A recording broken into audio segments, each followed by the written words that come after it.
나와 나를 따르는 자가 다 나팔을 불거든 너희도 모든 진영 주위에서 나팔을 불며 이르기를 야훼를 위하라 기드온을 위하라 하라 하니라. 사사기 7장 18절 말씀. 아멘. 할렐루야. 오늘도 좋은 날입니다. 이용호 목사입니다.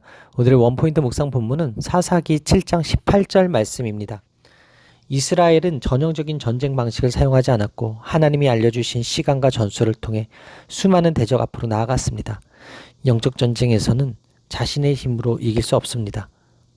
하나님의 백성은 하나님의 방법과 전술로 세상으로 나아갑니다. 이기게 하시는 하나님에 대한 신뢰로 싸워야 합니다. 하나님을 향한 신뢰로 무장한 기드온은 전쟁터로 향합니다.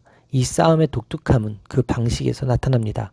그는 300명의 용사를 세 그룹으로 나누어 각각 나팔과 횃불이 담긴 빈 항아리를 들게 합니다. 군사들은 기드온의 지시에 따라 나팔을 불고 항아리를 부수며 야훼와 기드온의 칼이다라고 구호를 외칩니다. 이 고함 소리는 야훼께서 그들에게 승리를 주신다는 확신의 표현이자 미디안 사람들에게는 공포를 일으키는 것이었습니다.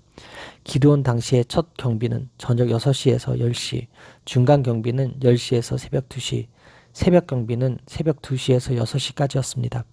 그들은 아마 교대하고 돌아가는 보초병들을 이스라엘 군사로 오인했을 것입니다.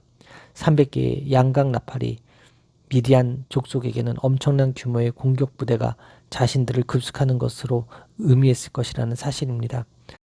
그들이 지닌 무기는 보잘것없고 전략은 매우 이상해 보입니다. 그럼에도 기드온과 병사들은 큰 승리를 거둡니다.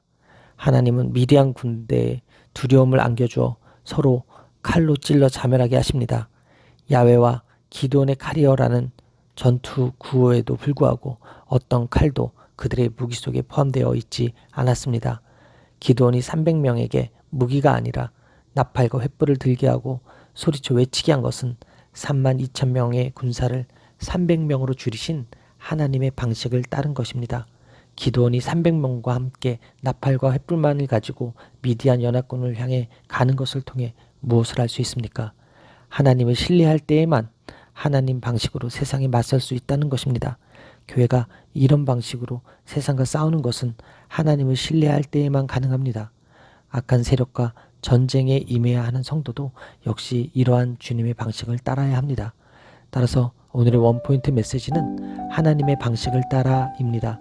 오늘의 삶의 적용 포인트는 하나님의 방식이 이해되지 않아도 하나님 방식에 순종하여 영적 전쟁에서 승리하겠습니다. 입니다. 여러분, 세상을 살아가며 어떠한 방식을 취하고 있습니까?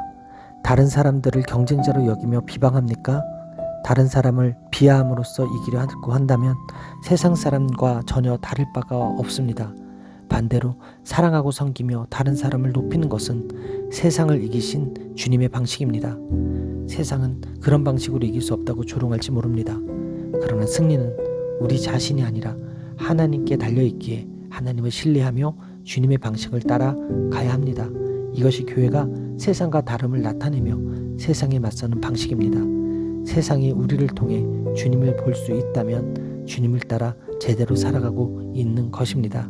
이것이 주님의 은혜로 구원을 받아 주님을 따르는 성도들이 해야 할 마땅한 바입니다. 오늘도 하나님의 방식을 따라 사랑으로 섬기십시오. 하나님 방식을 따라 사는 삶이 영적 전쟁의 승리 비결입니다. 기도하시겠습니다. 기도를 통하여 하나님을 신뢰하게 하시고 그 신뢰를 바탕으로 순종함으로 승리를 경험하게 하신 주님을 찬양합니다.